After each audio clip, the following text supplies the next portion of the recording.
자, 안종범 전 수석이 긴급 체포가 됐는데 혐의가 뇌물죄가 아니라 직권남용죄예요. 예?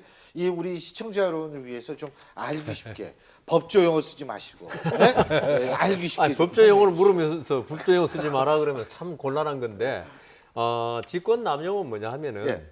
그 어떤 공무원이 자기 직권을 이용해서 예. 뭐 경찰관이 어떤 그 검문 검색할 때 직권 이런 거 있지 않습니까? 그 조사할 수 있는 직권 이런 걸 이용해서 그 사람한테 자기의 권한이죠. 그렇죠. 그러니까? 의무 없는 일을 시킬 때 그 예. 사람이 이 경찰 검문 검색할 때 그 사람이 뇌물 줄 의무는 없잖아요. 예, 그 뇌물을 그렇죠. 받는다든가 이렇게 생각하는 것 같아요. 그걸 직권남용이라 그러고 그 대가성이 없는 거. 그다음 뇌물은 대가성이 있는 거. 당신 나한테 돈 주면 내가 뭔가를 봐주겠다. 그게 이제 뇌물죄인데 저는 지금 직권남용에 관해서 검찰이 물론 이걸로 최순실 씨 영장을 청구하고 했습니다만은 조금은 의문이에요. 근데 이제 안종범 수석이요. 박근혜 대통령이 미르와 K스포츠 현안 일부를 직접 챙겼다는 진술을 했다는 겁니다. 그럼 어떻게 되는 겁니까? 그거는 이 사건의 그 범죄 구성하고 범죄 성립하고는 관계없는 진술입니다. 예. 왜냐하면은 대법원 판례에 의하면은 상사가 예. 부당한 일을 시켰을 때, 불법적인 일을 시켰을 때 거부하는 그것을 거고요. 거부하지 않고 실행하면요, 예. 그 사람도 같은 죄를 짓는 겁니다. 다만 안종범 수석이 이렇게 말하는 것은 나중에 이게 법원에 재판을 받을 때 자기의 형을 좀 강경받을 수 있죠. 내가 내 의지가 아니고 위에서 어떤 지시가 내려서 어쩔 수 없이 했다. 이러면은 어떤 고의가 좀 줄어들죠. 예, 김 박사님.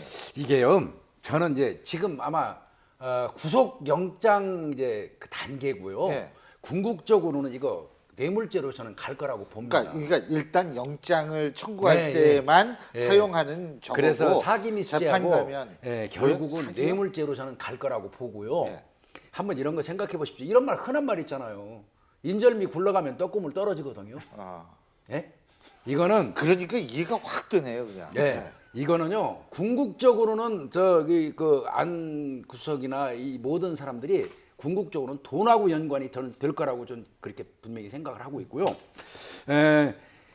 지금 뭐 이 사기 미수죄 이제 관련돼서 여기서 법리 갖고 얘기하면 안 되겠네요. 사기 미수죄 좀 관련돼 가지고는 저는 조금 의문인 적은 있어요. 법리는요. 예. 나중에 두 분이서 예? 어려운 얘기 하지 마시고. 그리고 쉽게 말해서 영장은 있죠. 가장 지금 영장을 발부받기 좋은 걸로 하는 거지. 그 영장에 있는 범죄 사실을 그렇습니다. 그것만 조사한다는 건 아니니까. 그런 게 아니죠. 그러니까 구속시켜놓고 지금부터 한 네. 17일 정도 남았습니다. 그 조사할 수 있는 시간이 20일인데 벌써 3일 까먹었으니까 다른 범죄를 수사한다는 겁니다. 저는 근데 이 대목에서 좀 슬픈 게 그 안종범 수석 같은 경우는 대통령의 부름을 받아서 그래도 그 청와대 가장 그 핵심적인 왕수석 노릇을 하면서 일을 했잖아요. 근데 제가 만약에 그러니까 물론 보도가 지금 엇갈리고는 있습니다. 뭐 대통령의 지시를 받아서 했다라는 얘기도 있고 아니면 내가 알아서 계속 했다는 보도도 일부 있는데 만약에 제가 저런 상황이라면은 저는 그 뭐 검찰이 믿건 아니 국민들이 믿건 안 믿건 어쨌든 제가 알아서 했다고 할 것 같아요.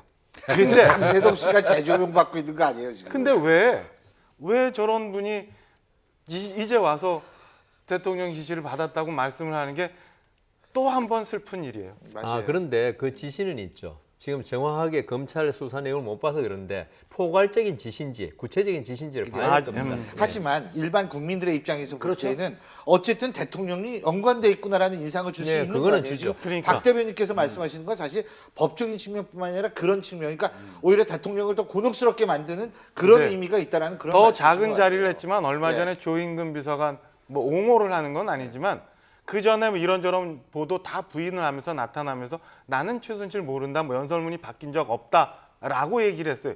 그거 믿지 않았어요, 저. 예. 그러면서도 그래도 무슨 의리나 대통령에 대한 이 충성도 이런 건 아직 있구나 했는데 더 큰 자리에 있었던 분이 저렇게 하니까 근데 슬퍼요. 결국 문제는 제가 보기엔 자승자박 대통령께서 그 자초한 일이 아닌가 싶은 생각이 드는 이유가 저렇게 최순실 씨가 나는 안 했다. 그다음에 안종범 수석이 난 안 했다 그랬는데 대통령은 대통령 수석 보좌관회의에서 내가 재벌들에게 문화융성과 체육진흥을 위해서 협조해 줄 것을 요청했다라고 장장 북핵보다 더 긴 발언 시간인 8분 9분에 가량 아주 자세하게 설명을 했단 말씀이죠. 그럼 검찰이 보기에 아니 안종범도 안 했다 그러고 최순실도 안 했다 그러면 대통령이 직접 하신 것인가? 결국은 대통령을 조사할 수밖에 없는 그 그런 부분은 논리로. 우리 좀 이따 자세히 또 네, 얘기해보죠. 그렇습니다. 자, 근데요. 자, 김 박사님. 예. 지금 안종범 전 수석이 서울구치소가 아니라 남부구치소로 갔다는 그 건데. 남부구치소가 옛날로 말하면 이제 영등포구치소예요. 그래서 요 네. 최근에 져가지고 시설이 아주 좋죠. 아, 좋아요. 예, 그래서, 서울구치소보다 더 좋아요. 최순실 씨가 가 있는 데는 평당 뭐 2평 남짓이니까 2천만 원이 채 안 되겠지만 여기는 남부는 꽤 비쌀 겁니다. 근데 이제 집가가, 왜 집가가. 이게 바꿔놨냐면요. 예. 공범이잖아요. 공범은 원래 한 교도소에 같이 안 두거든요. 물론 한 교도소에 둔다고 하더라도 각각 그 독거실을 사용하기 때문에 예. 만날 확률은 없어요. 예. 그러니까 통모할 수는 없다는 거죠. 통모. 예. 통모는 불가능한데 불편한 점이 있어요. 이 사람들이 조사를 받으러 나가기 위해서 출정하는 과정에서 마주칠 수는 있거든요. 그렇죠. 예, 뭐 눈빛 교환도 통모니까요. 그리고 뭐 그래서 이렇게 슬쩍 뭐 줄 수도 예, 있는. 예, 그런 부분을 아예 이제 그 사전에 너무 많이 봤어요. 그 배제하자는 의미에서 예.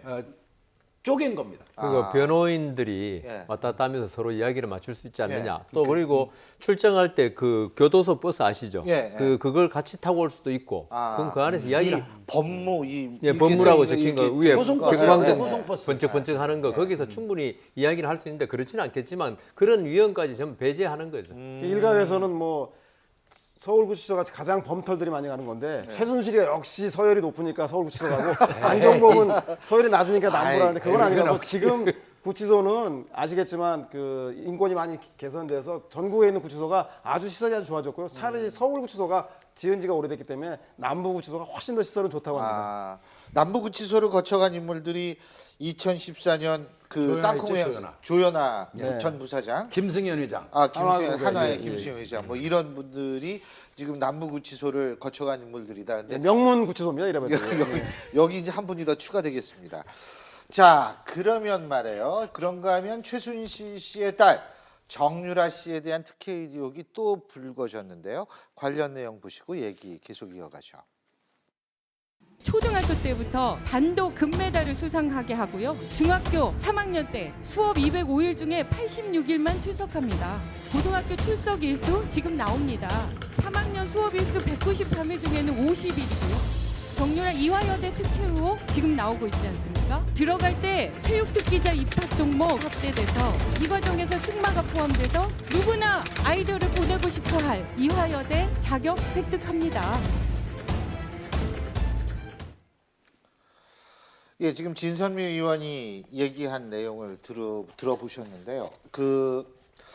이게 지금 그러니까 뭡니까? 이게 그러니까 좀 설명을 해주시면 말도 안 나와요. 예. 원래 이화여대가 그 네. 승마 이거 특기생 제도가 없었죠. 예. 없었는데 이게 이제 갑자기 2015년도에 이제 만들어졌는데 물론 승마만 달랑 뽑은 건 아니에요. 다른 어떤 체육 특기생도 모집이 쭉 그 여러 거를 이제 올리기는 했어요. 근데 이제 그랬겠죠. 거기서 하나 딱 골라서 이제 승마 특기생 제도로 이제 그 정유라를 뽑은 거죠. 이제 그래서 이제 이 부분이 이화여대가 이 정유라를 입학시키기 위해서 없는 제도를 만들어 가지고 뽑았다. 이 근데 의혹이 나오는데요. 예.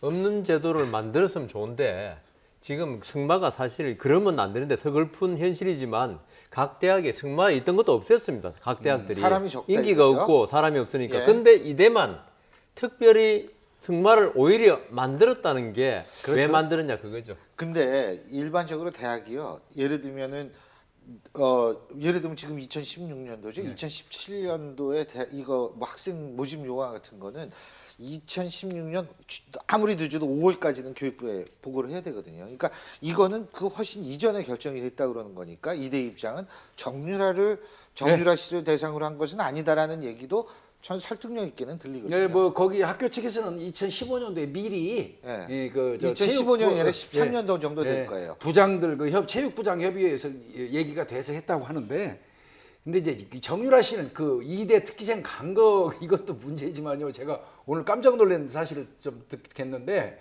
초등학교 때 이제 그 계속 1등 아니면 3등 이내였더라고요. 성적이 혼자 좋아서 나갔다며요? 뭐 국회의원 되시는 분이 이렇게 훌륭한 선수라고 얘기를 하셨었어요. 예. 근데 오늘 나오는 거에 의하면 혼자 출전해서 혼자 1등을 했더라고요. 그것도 5번 중에서 4번을 그렇게 했답니다. 그게 이제 좀 아니 근데 그거는 지금 승마협회가 확인을 해준 걸 보면 그래픽 한 번만 보여주시겠어요? 이게 마장 마술이라는 게 또 승마 중에서도 굉장히 선수층이 였다 이거예요. 그래서 활성화 차원에서 한 명만 참가해도 상을 준 때가 있었다. 근데 요새는 아닙니다. 요새는 2명 이상이 참가해야지 대회가 형성이 되는데 옛날에 그럴 때가 있었다. 이런 얘기인데 참 보면 운때가 잘 맞았어요. 아이고 참 운때가 참 잘 맞았는데 이게 저는 뭐가 저거냐면 이게 지금 고등학교 입학할 때 하는 얘기 아니에요. 그럼 고등학교 입학도 문제, 대학교 입학도 문제 이게 많이 이런 식으로 되면 그러면 정리할 수 어떡합니까? 지금 서울시 교육청에서 청담고등학교죠. 예. 그 학교를 승마 특기생으로 가가지고 수업 일수가 부족한 것에 대해서 감사를 하고 있다면 저거는 만약에 자격이 없다고 판단되면 잘못하면 정유라 씨 이게 참 그냥 중졸에서 끝날 가능성도 있어 보여요. 이거 참 아니 이게 도대체 뭐가 어떻게 되는 건지 저도 모르겠어요. 근데 어쨌든 이 입시 문제. 자, 좀 있으면은 수능이죠. 우리 수능 보는 학생들 마음 허탈하다고 많이들 얘기를 합니다. 허탈하지 않게끔 사실 지금 교육부 감사 들어가고 있고요. 검찰 수사 들어갈 겁니다. 확실하게 수사하고 확실하게 감사해서 지금 올해 수능 시험을 보는 50만 넘는 수험생들, 62만 작년이었고 올해는 50만 대인데요. 허탈하지 않고 열심히 공부하면 성공할 수 있다라는 그런 마음을 가지게끔 만들어 주십시오. 제발 부탁합니다.